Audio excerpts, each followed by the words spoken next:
Is there something that happened? Was there a moment that made you start to reflect on transitioning from being super gritty to finding a middle balance for more empathy?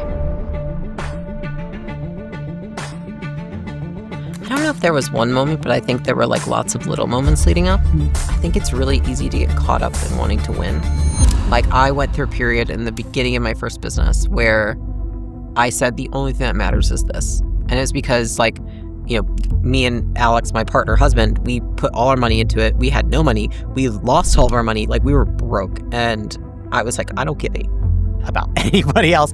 I need to make money. Otherwise I don't have, like, what am I going to do? I'm not going to like go back. Like that would suck.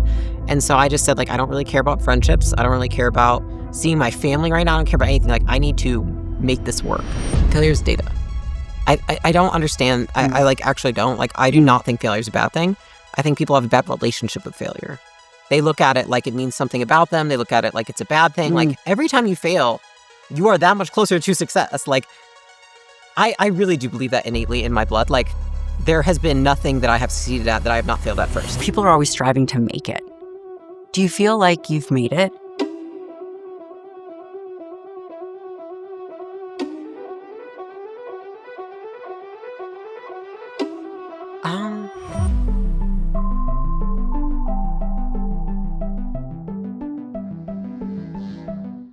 Leila, Real. so good to see you. It's good to see you too. This is great. We get to do it in person in I know. Las Vegas. Amazing. I'm so excited. So you've been in fitness for a long time. Yes. Technically. Right. And my question is, do you think that you would have come as far if fitness wasn't a standard? It's actually really funny because I was talking about that with my husband like literally a week ago, which was I'm so glad that I actually had the foundation in fitness going into business because I think just with how immersed I have been in it and like how much up the obsession it's taken over my life, I don't know if I would have been able to take care of myself if I hadn't like had the foundation there. And so we were both talking about that. Like, I think that if I hadn't had the foundation, there's a few things, which is like, one, I don't think that I would have been able to go as long as I have or have the endurance because I wouldn't have known how to take care of myself. And so it's like, if I hadn't known how to eat or how to exercise or sleep or like any of those things, I think I would have burned out pretty quick. I think a lot of people do. And I would say the second thing is that the skill of learning how to do things that suck, that are hard, that you don't feel like doing, that go against, it's like things that feel bad, but then you learn are good for you. Like most things. Which is most things, right? I think fitness really taught me that. I would say the last one is like confidence. You know, every time, like when I got into fitness when I was super overweight, I didn't have any confidence. And I learned that you never feel ready. You never feel like you should be in the gym. You never, until eventually one day, it just kind of happens. And it's the output, not the input. And so, no, I don't think that I would have been able to. And like, I still love fitness so much because it's like, no matter what has happened, I think a lot of people see what I do and they must think like, you have no life, you do it. I will not go a day without doing exercise. Like I have never, the only time that I've not exercised is like if I'm post-surgery and I cannot. I think one time I had a really bad flu and I didn't go on a walk. Besides that, it's been like 15 years. It's unusual, right? So I see entrepreneurs in my practice and I can always tell a rookie entrepreneur. You know why? Why? Because they work all the time and they don't take care of themselves. And there's this inevitable burnout because it's predictable. Yeah. Right? You're chasing these highs and lows, but the seasoned entrepreneur is really steady. Really steady. You said something else that I thought was really interesting. This idea that there's confidence and belief.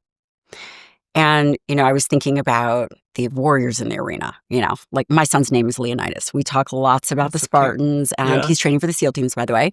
He's 4. He's 4. That's really cute. It's really tough when your 4-year-old wants to cold plunge and you're like, no, bro, I'm out. I'm good. Yeah. And it makes you look, pretty weak.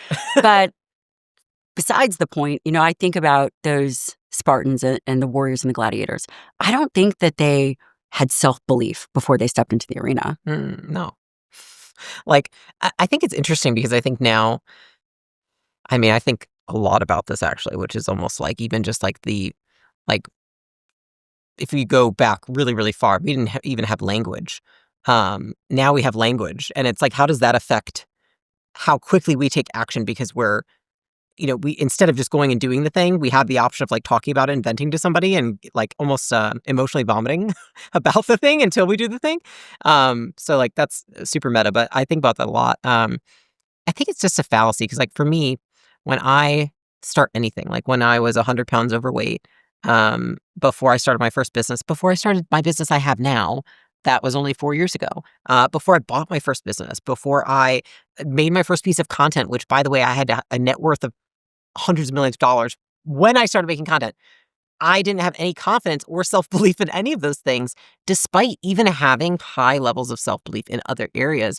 But those other areas had small areas that were transferable, but they weren't fully transferable. And I think what happened was that the first thing I ever did in my life that really changed my life was losing a lot of weight and getting into shape and doing fitness and realizing that it was literally just boring AF. It was nothing fancy, nothing special, just like everyone asked me, like, how'd you lose 100 pounds? Like, how much cardio did you have to do? None. I just walked. I lifted weights, and I just ate moderately. Like, it was just the boring stuff. And so when I look at all the other areas of life now, I use that as like an anchor to get into anything else. Like, I remember I was like, I can lose 100 pounds.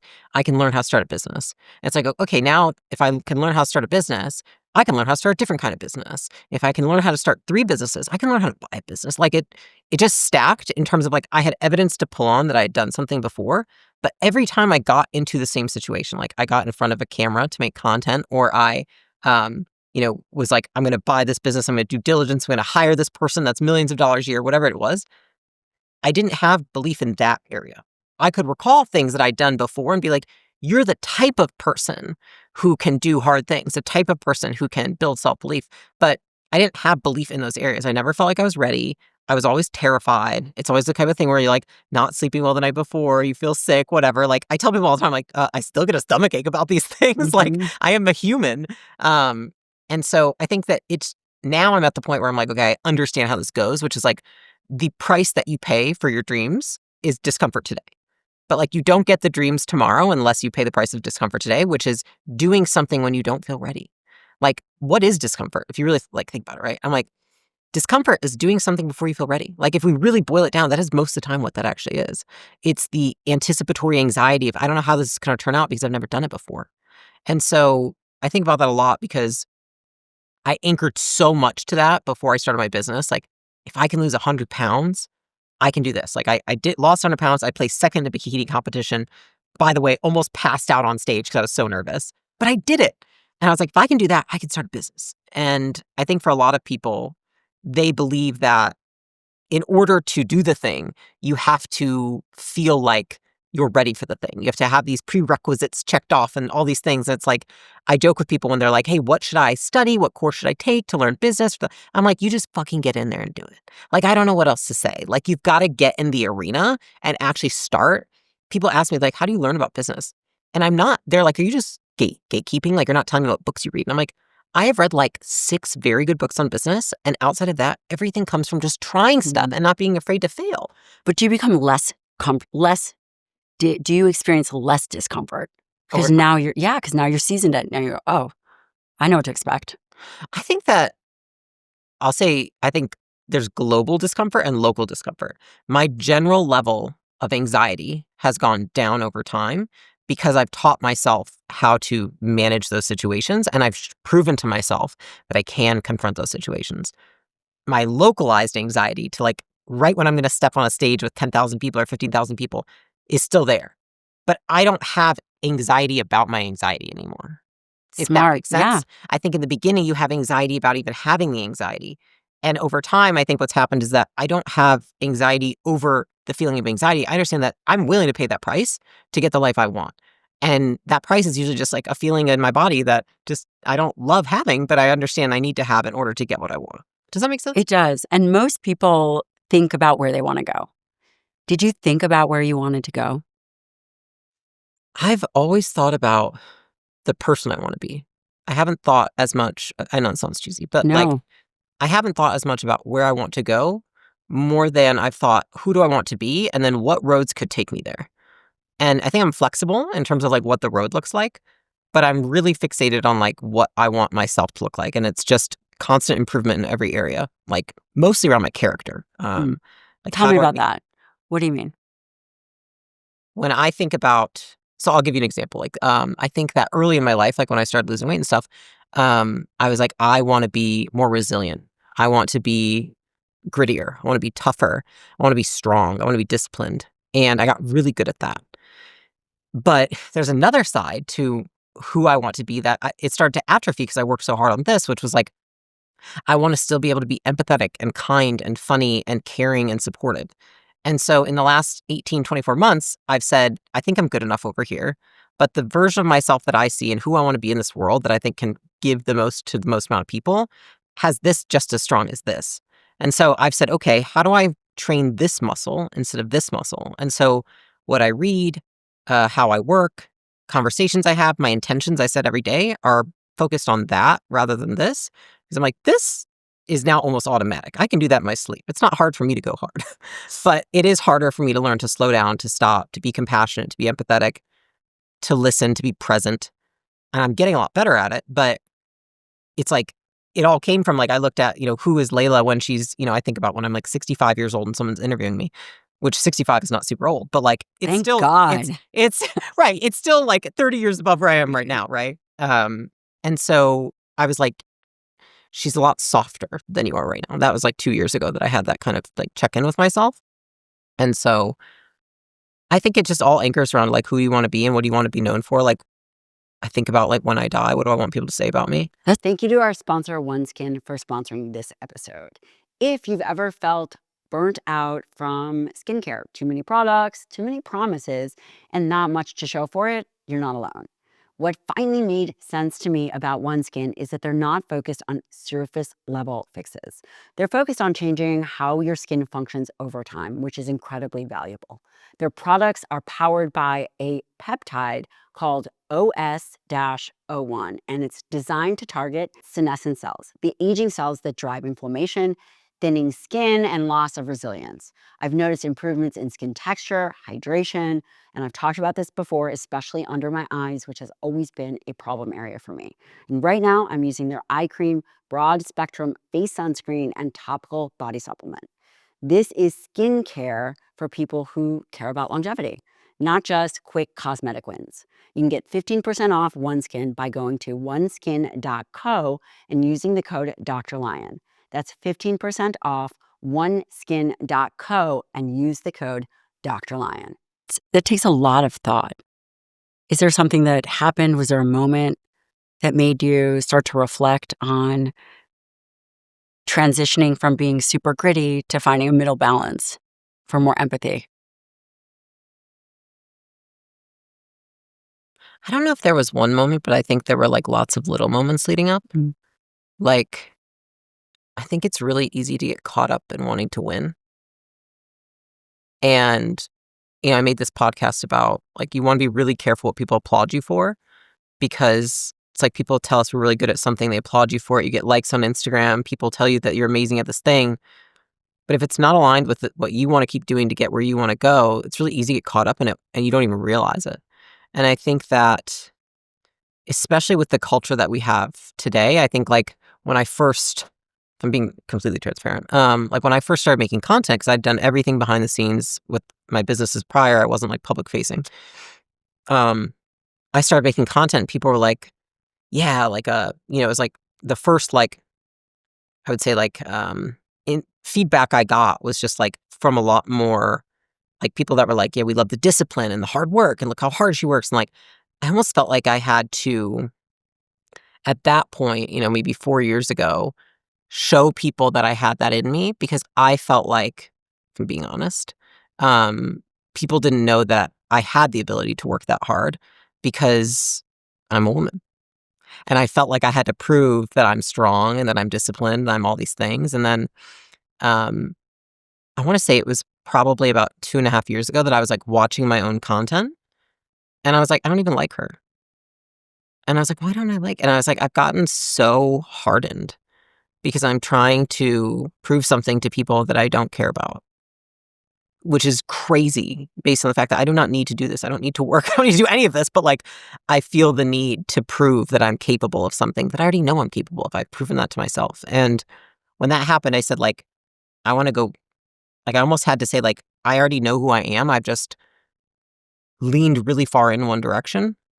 And that was when I was like, I want to not only get back in touch with more of this other side of myself, but also like, I want that incorporated in everything. Like that was the point in time where like I had my team. I was like, listen, I make jokes and crack jokes. I'm like a fucking dad jokes. Terrible. Not even funny to a lot of people. But like, that's part I of understand about that. yeah. I'm like, I want to show that. I want to show like me, with my husband. I want to show behind the scenes. We started doing vlogging because I was like, I want people to see that like you can be successful and not just be these things.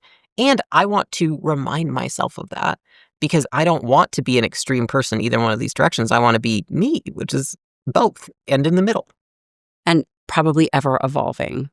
Totally. It's like we're never stagnant, right? I mean, like, are you the same person you were 5 years ago? No. Yeah. Not yesterday. Just depends on which side of the bed I wake up on. I mean, my kids are still sleeping with me, so they're jujitsuing me in the face all night.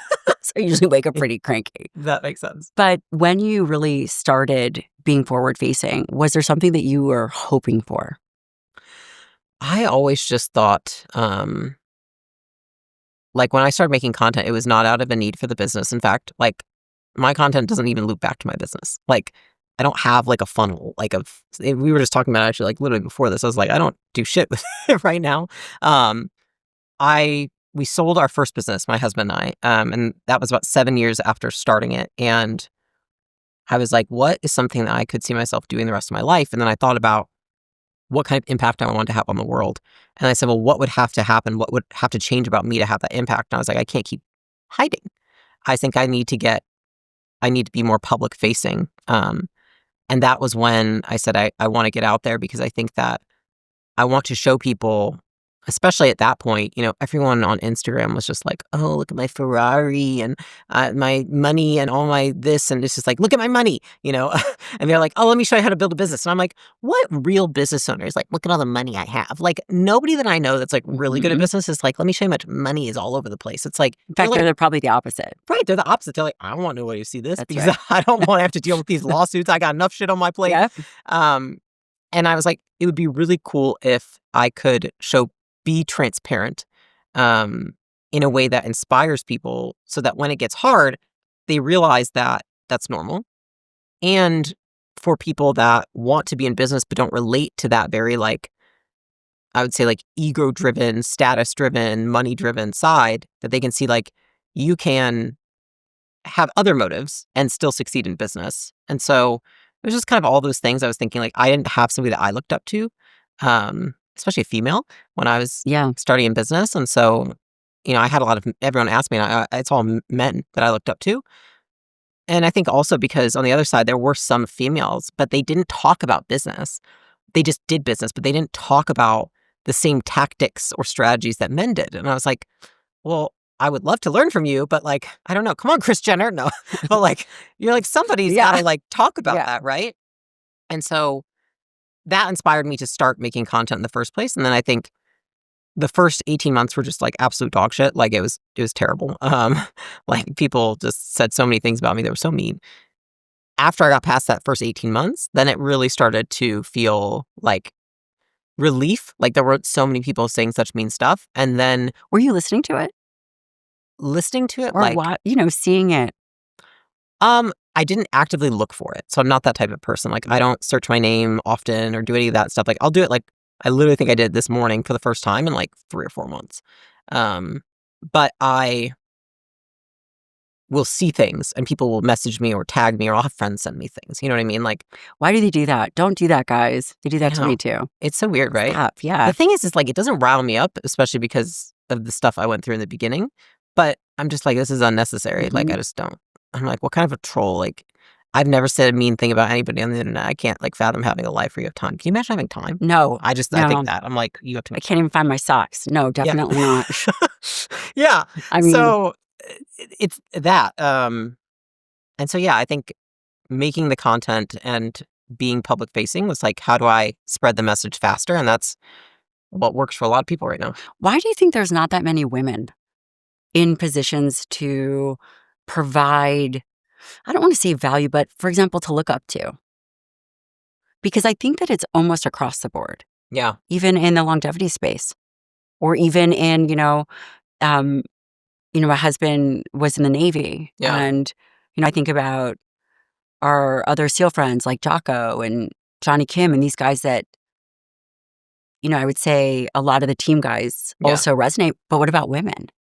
It's interesting because I've thought about that a few times. So here's my theory on some of it, which is like women gain nothing from the opposite sex by showing how much money status they have.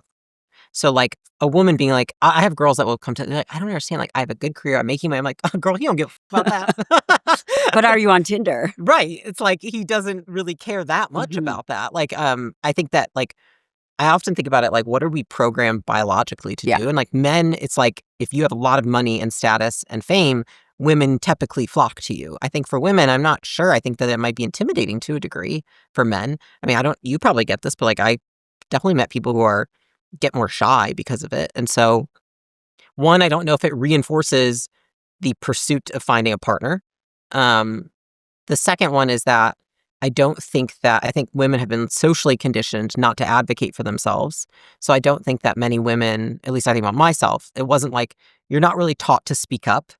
I think now the narrative has changed, but I think a lot of people that's still like programmed is like less self-advocacy. And in the advocacy that did exist, it was like, I think about like when I was in middle school or high school, it's just like, okay, to like look good, not to use your brains.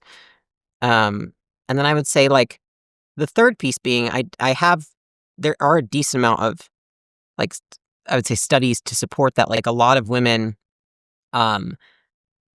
there's a lot of female business owners, but there's not a ton there's not still as many out there speaking up who have larger businesses, which might be again because they have kids and they want privacy or like, I think about that, like maybe that's the reason why. But like when I look at the women out there that are teaching business, it's like often smaller, so it doesn't get as much reach.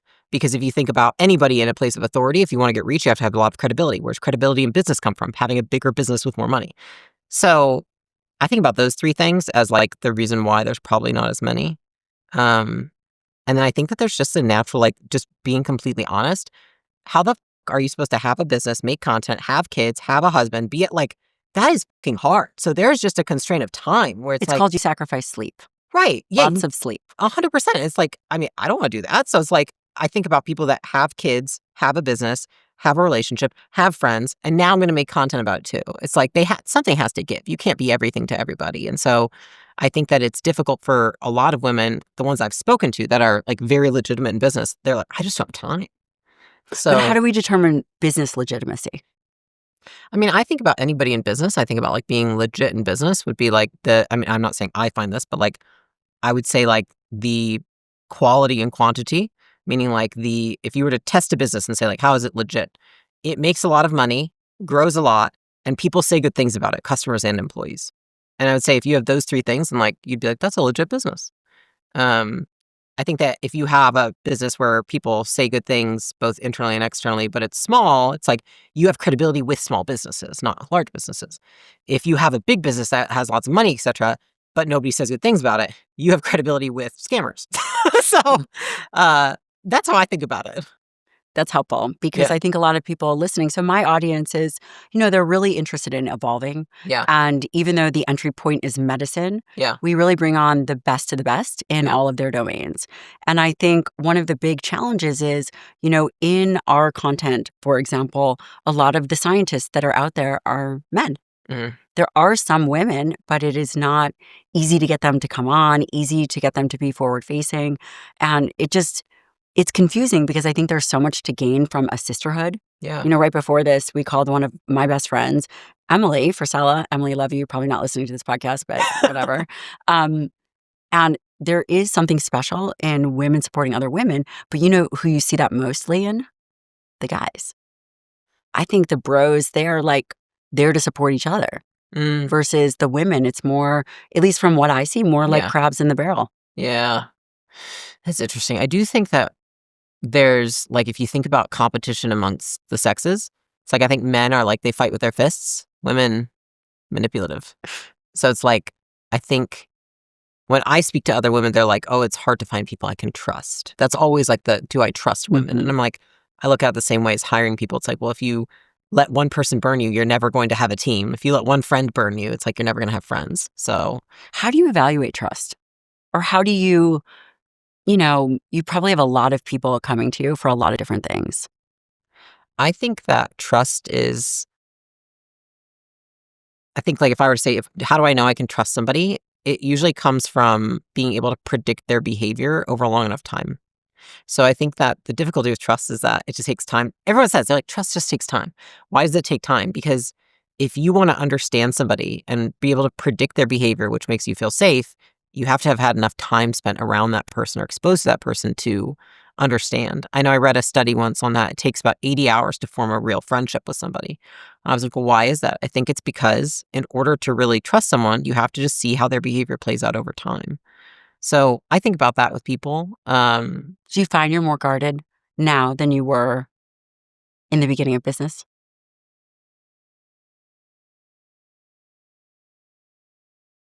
Oddly, no, because I think I was so guarded then. Um, like I wouldn't even be able to like be myself talking to you right now. Like I would be so self-conscious. I think I was very insecure. Like me 10 years ago, so insecure. I think that's, part of age, right? We Yeah. all go through that, I Yeah. suppose. And But I then think with the insecurity is like, well, if I can't trust this person, will I be able to amend the situation? Can I take care of myself? Like I think I trust myself more now. The more I trust myself, I can trust other people. Does that make sense? yes, it does. Yeah. What do you think people get wrong in business, in life, in relationships? Are they different? It's interesting because like I think I definitely feel about instead of like wrong, I think there's trade-offs. But I think that there are universal patterns that people try to defy. I would say that one of those would be like if I could give anybody like the biggest thing I've learned in my lifetime, which I got to learn by like a very young age, is like money does not make you happy. Success does not make you happy. I think that people conflate happiness and success, and they're such different things. I can feel super happy when I'm not super successful. Like I can tell you, because in business you have good and bad years. Some of my happiest years have been the ones when I've been the least successful in business. Probably also not a coincidence. um, and I think that it's funny because I remember somebody told me when I was like 21 and I was like, listen, I'm not going to be I was like, what do I do with my life? Right. And I was like, they're like, Had you oh. already sold your business at this point? When I was, no, not at that point. This was when I was 21. So I was young and I was trying to figure out what I wanted to do. And somebody was like, you could go into physical therapy and you could make $85,000 in year one. And I was just like, that's too slow. And they were like, listen, money isn't going to make you happy. And I remember literally being like, I'd rather find out for myself. You're like, yes, it will. Yeah, As a like matter I of will fact. find out. And I didn't, I say that half-heartedly, but like, they're just different skills. And I think that a lot of times in life, people think that if they succeed more, they're going to be happier. And that's just not the case. And I think that there's feeling content, there's feeling confident, there's having respect for yourself, there's trusting yourself. Those are all, and those could help with happiness, like having a solid foundation of like feeling like you've got your back. But I don't think that the two are related. And I know a lot of people who I do not want to be like that are very successful, like wildly successful, like most successful in the world. And they are so miserable. Yeah. And I've just told myself, I'm just not willing to compromise my quality of life to succeed. Like I just don't want to do that. And I think it was like 2 years ago, I really started thinking about that. I was like, I know my personality. I know myself. I can be very obsessed and fixated and not do these other things that make my life good and build connection and relationships and stuff. Have you always valued that relationship, connection? Always have doesn't mean I always prioritized it. Like I went through a period in the beginning of my first business where I said the only thing that matters is this. And it was because like, me and Alex, my partner, husband, we put all our money into it. We had no money. We lost all of our money. Like we were broke. And I was like, I don't give a about anybody else. I need to make money. Otherwise I don't have, like, what am I going to do? I'm not going to like go back. Like that would suck. And so I just said like, I don't really care about friendships. I don't really care about seeing my family right now. I don't care about anything. Like I need to make this work. And so for that, there was like a 3-year period where we literally sat and people would be like, hey, do you want to go to dinner? Me and Alex said the same thing. People, we'd be like, we don't do dinner. And they were like, why? And we're like, we just don't do friends right now. And it was like, oh, I remember saying Oh it my to people gosh. and then being like, what? And I was like, I just don't even know how to do that. And it was because honestly, like in the beginning of my business, I was so scared of fucking up and scared of, I felt so much responsibility. You know, by the time I was 23, I had 100 employees, and I'm like, I've never even managed somebody before.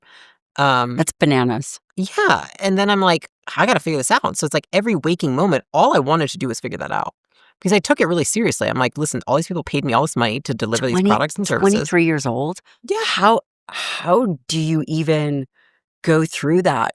That's so accelerated, you know? I mean, you grow up in Yeah. business. Yeah. Um, it was like the wildest few years of my life, honestly. I think. But the interesting thing is, like, you asked me about fitness in the beginning. Like, I anchored so much to that when I was going through it because it's like you're going through an identity shift, you're changing your lifestyle, you're learning a completely new skill. It's what you think about all day.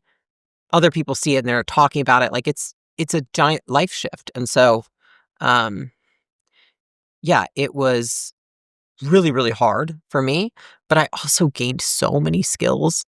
Like, I wouldn't have traded it for the world. Like, the person I was able to become and how much confidence I got as an output of all the things that I did, I think it was such a gift. Yeah. Makes me think a lot about a lot of sacrifice. Yeah. You know, I did my fellowship in geriatrics and nutritional sciences, and I gotta tell you what, I didn't want to. Mm. I mean, I was rounding on nursing homes. You're seeing 30 patients that are gonna die a day, and it just was not what I signed up for. Yeah. But I did it so I could do nutritional sciences. Mm. And I just thought, man, just one more day until the time is complete. And the sacrifice seems to be transformative, and it's who's willing to sacrifice Yeah. to be able to move forward. Yeah. I agree with that. I think I'm so careful to talk about sacrifice because people are like, oh my God, what are you gonna do? Sacrifice your whole life for this thing. And I think what you just said is exactly what I tell people, which is it's not forever. Mm-hmm. But in every season, it's like you think about life as like a wheel. You probably see this with people with health. It's like you have to, there's the constraint. What's the constraint of your life? Right. And then to move forward in that area, that constraint, you almost have to put the rest on autopilot, say, I'm going to sacrifice growing these other areas to grow this one area, raise the thermometer, like the set level there, and then I'll probably move to the next one. I think about that because like a lot of entrepreneurs you meet with, I'm sure it's like they've done the business and they've maxed out, but it's like now the constraint of even their business is their health because they can't Always. function properly because Always. they don't have their health. Always. And that's, I mean, yeah, you see, it's like even think about like Brian Johnson, right? It's like he went and did all the business and then he's like, dude, my health sucks. It's like it's such a common thing. Mm-hmm. So I think about it like you're sacrificing right now. This doesn't mean forever. And I think that's really important context for people because if you tell somebody like forever, you're going to have to put this much mental energy into this thing, it sounds very overwhelming. And they say, I don't want to do that. I'm not going to make that sacrifice. But if you said, what if you only had to do it for 14 months? And then it's going to become normal. You're going to have built habits. It's going to feel automatic. And you're able to think about other things and have headspace. Let's talk about something I see consistently in my practice. Women who train hard but wake up exhausted the next day. You're hitting your workouts, eating your protein, but you're still sore for days, still dragging through your afternoon, feeling like you can't recover fast enough to stay consistent. Listen, recovery isn't just about rest. It's about giving your muscles the specific nutrients it needs at the right times. And that's why I love Body Health Products, one of the sponsors of this episode. The most important nutrients are the essential amino acids, which the body can't make. They play a critical role in the repair and recovery of your muscles. The challenge?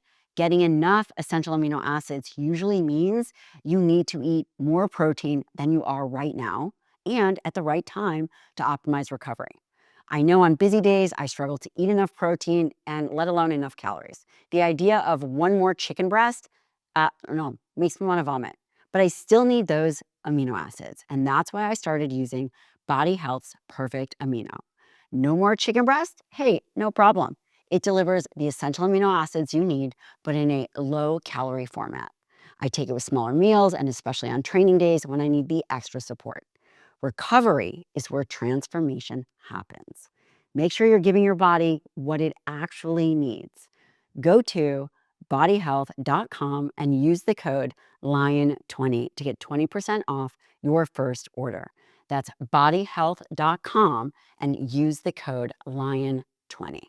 Yeah, that's actually a really good point because things are hard in the beginning. Mhm. And then after 2 years, you level up and it's not, even though the original feeling of sacrifice, Yeah, it evolves. 100%. And I think it's almost like the mental energy of these things more than it is even the time. It's like when you know it's a problem and you're trying to fix it and you're sacrificing these things, like it takes a lot of mental bandwidth. So it's one thing that I think about a lot, but I mean, like I talk to people and they're like, I want to follow in your path and I want to do what you did. And I'm like, okay, well then you'd have to sacrifice what did, which like I'm not even able to tell you if that was the right trade-off or not. I don't know, because I can't have lived my other life that I could have had. Like I didn't have kids when I was young. And now if I want to have kids, like it's gonna be a lot harder, because I'm older now. And that's a real sacrifice. I could work the rest of my life. I can't have kids the rest of my life. And I tell women now, and then I talk to them, I'm like, that's a real thing that I kind of wish somebody had said to me. Because if they were like, hey, just do it now and get it over with, and then whatever, it's like, I might have done that. Maybe it would have worked out better. I don't know. But I have 2 if you want to borrow them. You might change your mind real fast. You're like, no, you're good. You got out. No, just kidding. Yeah. But as the years go on and you've achieved all this success, the same stressors, they don't exist in the same way, right? Is that fair to say? Yeah, no. No, I don't think so. I think it just is a new level. You get to another level and then you have a new stressor of something different for the most part, but you have more skills to pull from. How long do you think those levels last? 2 years, 5 years? Do you know what I'm talking about? Yeah, I do. You seem to jump, or everybody, not you in particular, but there's the beginner phase and then there's the next business or the next accomplishment. I think it's more about exposure than it is time. And I think I say that because of my first experience with business growing so quickly. Like, if people are like, what's the level? It's like, okay, maybe right now the level's like, you have to get over like fear of public speaking and being in camera and whatever. Okay, well, if you speak once every 2 weeks, it's going to take you 2 years to get to the next level. But if you speak every day, every other day, once a week, it's like, if you expose yourself to it more, I think that you can get to the next level faster. It's like whenever I find something in my life that I realize that's stressing me out, I'm like, how can I stress myself out more? Wait, you have to pause there because that's really good advice. Well, That's really you're a good doctor, advice. So Yeah, I'll take it. Yeah. Increase cortisol? Yes. Yeah. No, just kidding. But everybody thinks self-care is leaning into the softer thing in that way. It's not. No. So say that again, because I don't think I've ever heard someone verbalize that. It's hard to, I don't verbalize it because it sounds bad when it comes out. But like, you have to stress yourself out more in the short term Mm-hmm. to get to the other side faster. So like something I talk about a lot with people, I had like a quote that went viral. It was like, fear is a mile wide and inch deep. It's like the moment you step into the thing that's been freaking you out, stressing you out, etc., it gets easier. You realize it's not an ocean, it's a puddle. And it's like, okay, I've just got to like jump through the puddle a little bit to get to the other side. But it's that most people have one experience and then they say, oh, I don't want to touch that. And then they're like, and it becomes this thing in their life that like they have to circumvent around everything they do from this thing that they're scared of or that stresses them out. When in reality, if you had said, I'm going to do this thing, I'm going to actually every day for 2 weeks expose myself to this thing that stresses me out. By the end of the 2 weeks, not only will you most likely not be stressed about it, you might actually like it. I mean, I think about that. I'm like, I used to be so stressed. I remember like I made a podcast cover, I made a YouTube channel, I did all these things. I would get in front of the camera, it was like, and like, mind you, I would speak in front of 100 employees I had live with like no scripting and loved it. But like, I'd be in front of the camera and be like, like I just My armpits are sweating. Yeah. And then I realized I was like, okay, I'm going to commit to doing this content thing and I'm going to do every week, this many times a week. And I'm just going to commit to it. I'm not going to stop. And it's like, I got over the initial hump so quickly, the more I did it. Like, I remember I did in one quarter, I did like, I can't remember how many speaking engagements it was. I'd never do them anymore, right? Because one, they don't stress me out anymore. Two, I don't like traveling that much, so I don't like doing it. But like, I did so many in that quarter. And I remember by the end of the quarter, I was like, oh, I like doing this. I could keep doing this. And I was like, oh, wait, no, I don't. That's too easy. Yeah. And then I was like, wow, I took something that I was so scared of that caused so much stress in my life. And now I actually like it. So I think it's just like it is so much easier to condition ourselves than we think. It's almost like, I mean, you probably see this in medicine, but it's like someone's intolerant to a food. Start with a tablespoon. every day for a week, and then 2 tablespoons, and 3 and all of a sudden, something that you were intolerant to, now you're like completely fine with and you actually crave. It's like I've had that with foods as well. So it's like I think about the same with anything in life. It's just I think the hardest part is the first step, because we all want to not feel the stress or the fear or the anxiety. In order to take that first step, we're like, no, I have to solve the feeling before I go do the thing. But it's, that doesn't, No, never doesn't goes away. work. No, it Yeah. doesn't. I think that's really wise advice. I hope people really hear that. And the other thing is, we don't hear that a lot from women. Mm. And whether it's a man or a woman doesn't really matter. But I do think that there is something to be said for that, to lean into the harder thing. Yeah. There's this idea of stoicism, right? Yeah. And, when I think about stoicism, they got a lot right. It's Yeah. very neutral. But the part they missed is kind of the connection and being able to feel and be together with family. And Yeah. what is, it's not just all about, go hard or go home. Yeah. That's tough. I think that, well, I'll speak freely. I think that a lot of women, at least like what I have grown up in, is like we have to prove ourselves to be like, we are strong and we can do it too, right? That was like a slogan however long ago. Like what was it? Like anything a man can do, I can do better. Was that it? Yeah. But there are things like that leans you very far in this one direction. And I think we're at this weird point right now, at least I see it in like the very few times I'm on social media, and often people just ask me about these things. It's like you've got women that are super hard boss babe, women that are super hard like trad wife, right? That's what they call it. What is it called? Trad wife? Trad wife. Traditional wife. I got to get one of those. I literally said that. I was like, I want one of those. I want one of those. And Okay. it's almost like this, and I think it's probably not just for women, it's probably for men too, but I think they have less they're not really acceptable of being super soft in society as much. But I think stoicism also became cool in the last decade because it also goes in that direction. But there's so many things that I think like we are naturally inclined to do and do as women that help this side, that come from this side. Like if we can learn to foster relationships, connect with people, have empathy, listen, support people, encourage people, like create safe spaces for people, like it can supercharge this other side. But I feel like at least so many women that I speak to, it's like they're now so afraid to show this side of themselves because they feel like now what's cool is to just be like this complete badass that's like stoic and doesn't cry and has no emotion and this and that. So it's really interesting to see all that. Yeah. And I think it takes a toll on people because it's like you're trying to be one or the other. It's like just be yourself, which is like humans are dynamic creatures and we change all the time. Yeah. The social media thing is really tough. Yeah. Because it shows a side of human nature, but I think it also brings out the worst in people. Yeah. Well, you probably see it a lot too, especially like in health. I feel like that's Yes. so polarizing. Yes. I mean, but like you I see you post and you're like, you're working out, you're pushing heavy weights, you're doing, but then you've got your kids with you. And you're like, come on, buddy. Leonidas, like, Let me wipe your butt. Yeah, exactly. And it's like, figuring that out has, I'm sure, not been easy for you because it's like a different energy at times that you have to bring to the situation. Yeah, I don't know. I try to be at least for me, as transparent as possible. What most people don't know is that I'm actually hilarious. Yeah. Just kidding. But yeah, just ask Emily. I try to be as transparent I get that as every possible. time we talk. But also, I'm not on social media. I have a great team that helps me. So that way I'm not thinking about what I should be doing. I'm just very much, this is what you see is what you get. I swear a lot more than I do on camera or in my podcast. That is true. And I'm not nearly as good of a cook. But other than that, I try to be because then it feels very inauthentic. And and you wouldn't want to do it. Well, but I feel as if there's two reasons why people do things. And maybe this is too much of a black and white statement, but either it's really in the service of others, or it's in the service of themselves. And there's probably this bidirectional relationship because when I am doing and being of service, it makes me feel better. Yeah.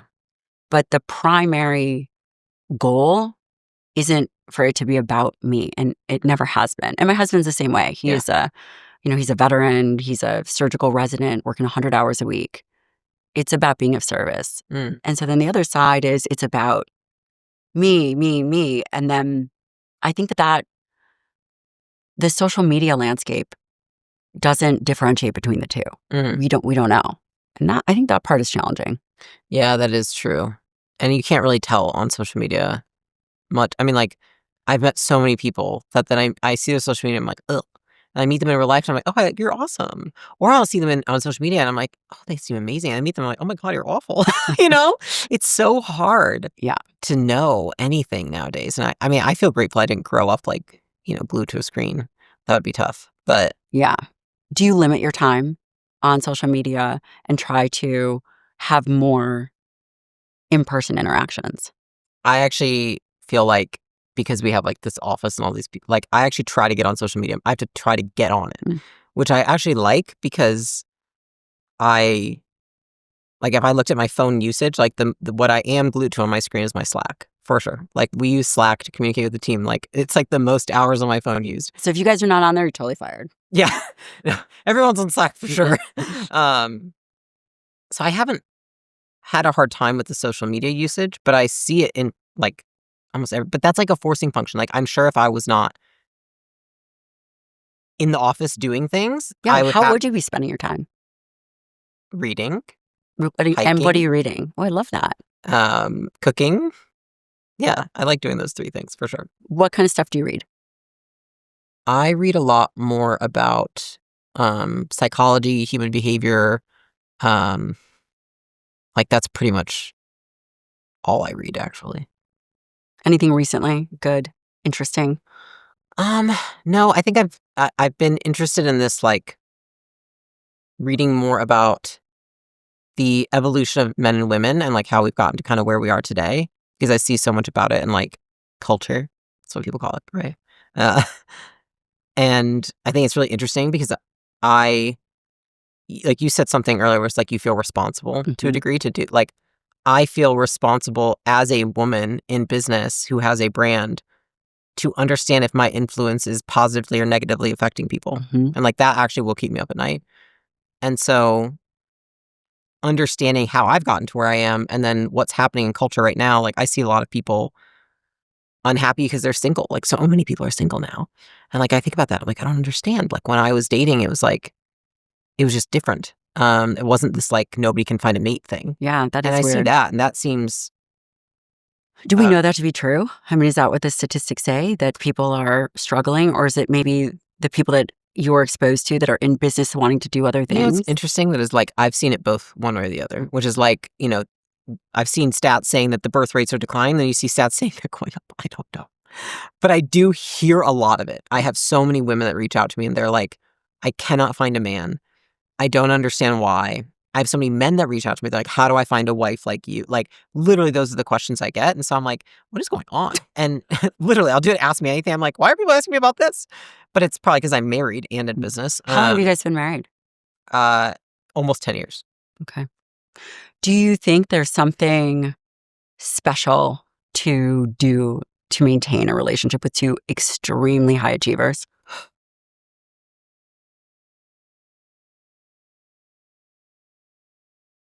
Yeah, it's hard. It took a ton of work in the beginning. And as you change as people, it takes a ton of work as you change. Like, I even think in the last 2, 3 years, like, we've definitely both changed a lot as people. And we like joke about how this is like our second marriage with each other. It's Like, funny. It's literally cute. recently, it's like a thing. And so it takes like almost like when we've been going on dates, I'm like literally look at my husband and I'm like, he's a new person now. Like, I have to like go in with like, Mm. ask him questions as you would if you didn't know this person. Because people change and you just make assumptions. And I also don't want to be the reason that anyone I'm with remains the same as they are rather than growing into who they want to be. And I think you can keep people there with what you reinforce, how you label them, how you treat them because of things they wanted that they used to want to be. And I think in order to keep a marriage, I mean, like you can probably relate to this, like you have to keep one. I think it's really hard if you both don't grow. Like if you both aren't growing, that's hard because what is there to Yeah. talk about? The second piece is that I think you have to be curious enough to get to know the person all over again when they are changing. And then say, great, now let's talk about how do we be married, if that's how you say it, to this new version of each other. Well, I mean, what have you experienced with your husband? So, my husband is a little bit of an enigma. They're probably pretty similar. Yeah. So he was a SEAL for 10 years. Yeah. And while he was deployed, he taught himself physics and calculus at war to then come back and teach trauma to special warfare. Wow. And then went to medical school. And now he's a surgical resident. The joke is he went from working with dicks to now treating dicks because he's a urologist, which is so funny.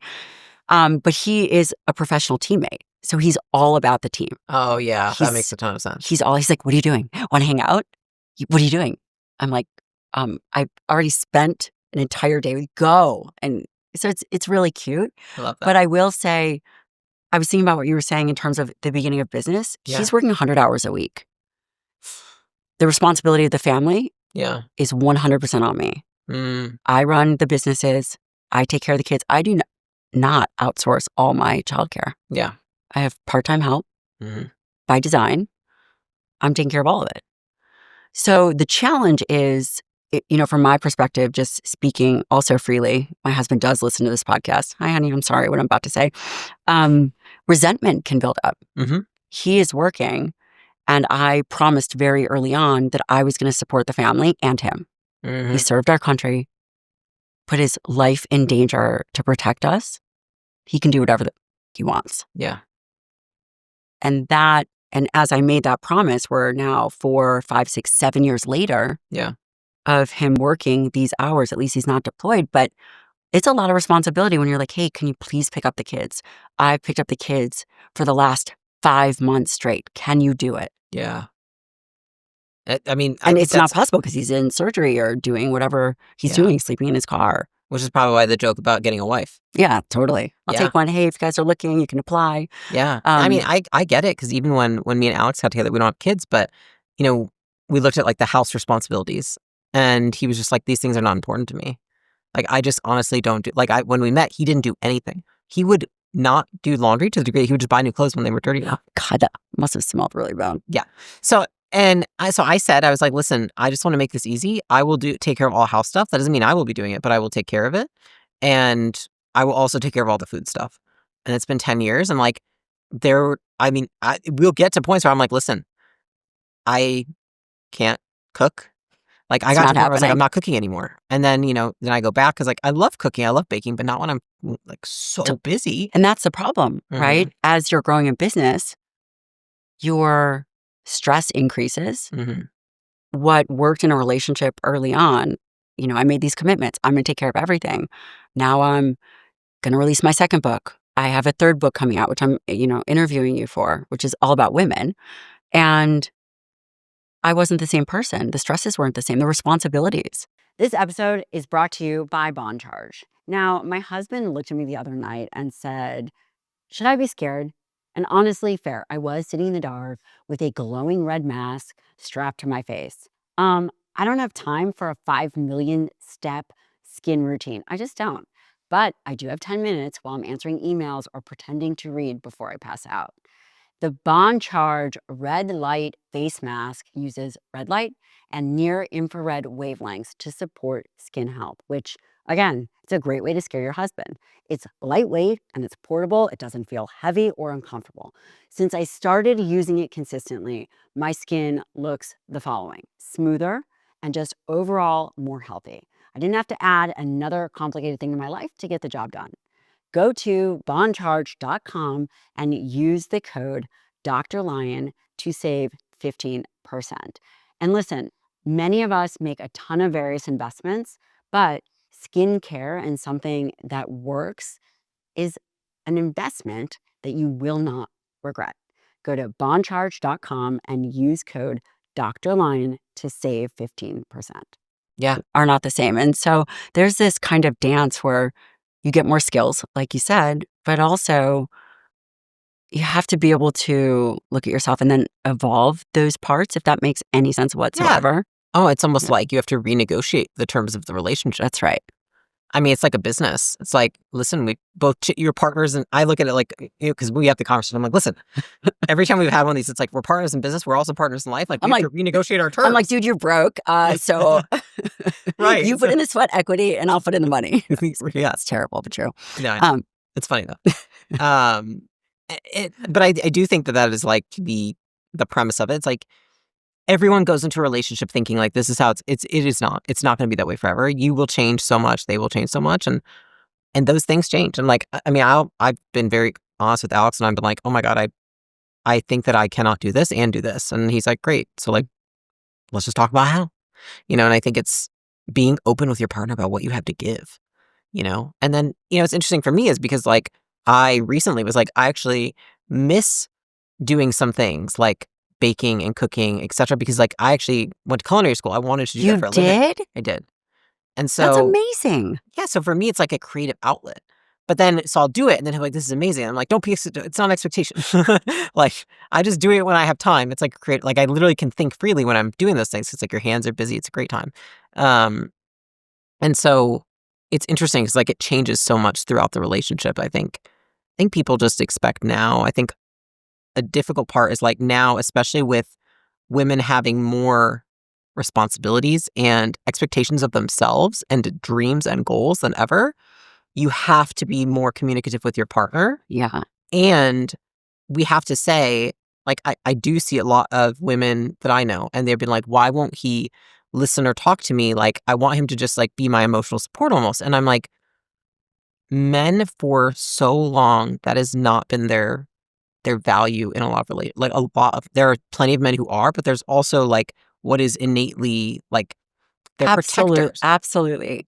Right. And so I've had to have these conversations. I'm like, he's not your girlfriend. Yeah. And I literally had the conversation. Yes. I was like, that's what I talk to girls about those things. I talk to my girlfriends about those things. It's like, but that I don't expect to get that same level of connection with my husband when I'm talking about these things. And so I do feel lucky I learned that early on, because I see that being a huge, I would say, demand that women have on men right now that I feel is some men have it to give for sure. And not the ones I know. So, okay. Right. But I'm just, some do. I'm like, honey, I'm really pissed about it. She's like, you want to talk about it? I'm like, with you? Absolutely not. Yeah. No, I have no interest. Because he's going to give me the same. He's like, no matter what I say, his answer will be like, well, did you break our family rule? What's that? Well, I'm going to say it, but team, you got to beat this out. It's, are you being or don't be and then rule number 2 is don't pick it up. That's funny. That's it. Don't be and you're like, great, good talk. Anyway, I'm like, honey, oh my God, I had to fire this person, and I don't know what we're gonna do, and then I got to work on this book because they sent a deal in, and I've got to try to do this merger acquisition with the part of the business. And he's like, okay, well, did you break rule number 1? And I'm like, oh, my dad, he's got a melon, like whatever it is. And I'm like, what? He's like, are you gonna? I was like, oh my God, I'm never asking you. And then he gets so upset every time. Where I'm like, hey, dude, I don't want to talk to you. I'm gonna call someone else. Yeah, you just know. You're like, this is not for you. Yeah, I already know what the answer is going to be. Yeah, 100%. You're like, it's funny. My husband like, you want to talk about that? I'm like, no, I'm going to talk to somebody else about this one. Yeah. He's like, cool, works for me. He's good happy talk. for it. Yeah, good talk. So mine isn't. His feelings are very hurt, but he'll evolve. He'll get there. Learn a new response. And then he'll be like, honey, I want to talk to you about this thing. He's like, this thing happened at work, and I was operating. I'm like, oh, like, are you being a or what? He's like, yeah, I am. Good talk. And that's it. Because like, that's what he wants you to say. Totally. I'm like, I'm so glad that I just gave you what you needed. This is going to work out well. This was so easy. Totally.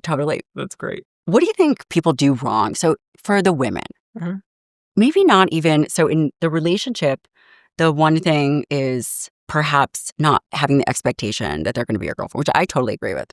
Also, my husband smells way too bad to be a female. I'm like, dude, what is that smell? Like, that's like, that is not good. He's like, my laundry. Oh my God. Well, like, did you wear deodorant today? Yeah. Today, we have to fumigate everything. Fumigate? It's disgusting. Yeah. So he runs to work, rain or shine. Oh, and then doesn't shower. And no, and and then runs home. And the clothes are there. It's disgusting. But, when I think about the one thing, and I watched a video that you had put out, and it was, I mean, I've watched a handful as I prepared for this, but there was this one, it was like, this is the mistake that everyone is making. It was, you don't, what was it? Deserve. Oh, hold on. I have a note here because Yeah, go for it. This was the one thing that it was, belief. What most people get wrong. Belief in themselves. About belief? Yeah. Oh, the thing that most people get wrong about belief is that it is a self-belief. Yeah, is that it is they think it's an input, not an output. So they think in order to do something, I must have self-belief, but you have to do the thing to have the self-belief. So I think it's like everyone's like, I'm not ready, I'm not confident, I'm not this, I'm not input, therefore I can't, do this thing. But it's like, it's not the input, it's actually the output of doing it. But what if you fail at it? What if, say, for example, you believe that you can run a business, and not you, but maybe, and then you just can't? Do you think, is that a possibility? Is failure a possibility? Failure is data. I don't understand. I actually don't. I do not think failure is a bad thing. I think people have a bad relationship with failure. They look at it like it means something about them. They look at it like it's a bad thing. Like every time you fail, you are that much closer to success. I really do believe that innately in my blood. There has been nothing that I have succeeded at that I have not failed at first. But how did you get good at that? The way that you are talking and thinking is it's just very well thought out. It's a lot of introspection. I think it's being able to be the scientist, not the judge. So it's like the internal judge is like, you suck, you're awful, you failed, that's because you were not good at this thing, you are bad at this, you should do that. It's constantly building a narrative around why this failure means something about you. Whereas the scientist is like, let me look at all the conditions. Did we do this? Did we do that? Were we missing information? Did we do this piece wrong? It's looking for the evidence to find out why the thing failed, not building a narrative around why you are the reason why it failed. Do you catch yourself in self-talk? Do you think that that's important? I do. I used to be really, really bad at it. Meaning I would be able to do things, but I did beat myself up a lot for them. And I think that over time, I've been able to catch myself so I don't beat myself up over things. And I practice. People think that you're just going to have new thoughts. You have to practice belief. You have to practice new thoughts. It's not just going to come innately. And so for me, it's like, how do I practice this belief? I would do these things to reinforce the belief. I would say these things to reinforce the belief. For example, I'll give you one example of that. I used to be really bad at saying no. And so I always thought that I was like a pushover. People got to walk all over me. I was like a doorstep. And I finally started saying, okay, what would I have to do and how would I have to act to really believe that I was not a person that could be walked all over? Okay, well, I would say no more. I wouldn't apologize for it. I wouldn't over-explain. And I remember when I started doing that, I'd be like, no, can't do that. It would feel so uncomfortable. But after doing it a few times, I was like, wow, I'm the kind of person who says no. And now ask people, they're probably like, dude, she's the queen of saying no. My husband's like, you've been the opposite now, right? Because you reinforce this belief in the other way. But it wasn't like the feelings and thoughts and belief was there before I did it. I just started doing it and the action reinforced the thoughts and belief. And then eventually I started having the thoughts and beliefs like I am the type of person that is able to say no and hold my boundaries. But it came out of my mouth and through my actions before it came into my head. And you just interpret the feeling differently. So when you said no the first 100 times, probably not 100, 14. Yeah. You're like, oh God, I can't believe I did that. Yeah. And then maybe you wouldn't have the feeling or you didn't respond the same way to that physical sensation. 100%. I think that oftentimes it's not that the discomfort, the anxiety is ever going to go away, but we change our relationship to it. Do you think it doesn't go away? I think some of it. I think you can train a lot of it out. But I think it's not like anybody lives with zero anxiety or discomfort. You know what I mean? There's going to be a new stressor situation or something, right? And so I just think I might now in a situation where I go to walk on stage, instead of being like, I'm so terrified, I'd be like, I'm so excited. I think I've changed my relationship. Like there's going to be adrenaline and cortisol because there's a huge room of people shouting. But I don't look at it like, oh, it's going to shut me down and I'm going to, fail. I look at it like it's lighting me up and I'm going to have more energy. So the butterflies are in attack formation. Yeah. I love it. One. Yeah. What is next on your radar? Expansion for my company. So building a bigger footprint across the country is like super top of mind for me right now for 2026. In terms of how we're going to expand as a company, I would say second to that is I have just hired, 6 executives in the last quarter. And so my role is going to change going into 2026. I'm going to, up level and have like a completely new focus, just so I'm completely vision, strategy, building out like our operating model with our holdco and operating companies. And then going with that, I would say like on a personal side is leaning more into, I would say, skills that have atrophied as I built out like the very disciplined side of myself. I think I learned a lot about myself this year. Going through like, I reached out to you, I was like dealing with health issues and that I don't need to learn a lesson twice. Smart. Pretty smart. I recognize like where I can put in systems now to make sure that I can keep going. And so for me, it's about like, how do I stay in the game? How do I continue to build a life and do a thing that I love and not sacrifice my quality of life along the way? And so I've had a huge focus on health, on building more time and space into my schedule so that I can now do bigger things for the business that are more, I would say like longer term thinking, because it requires that of me now. And I think those two things actually go hand in hand. It sounds like they do. Yeah. Do you think, and I hear this a lot, people are always striving to make it. Do you feel like you've made it?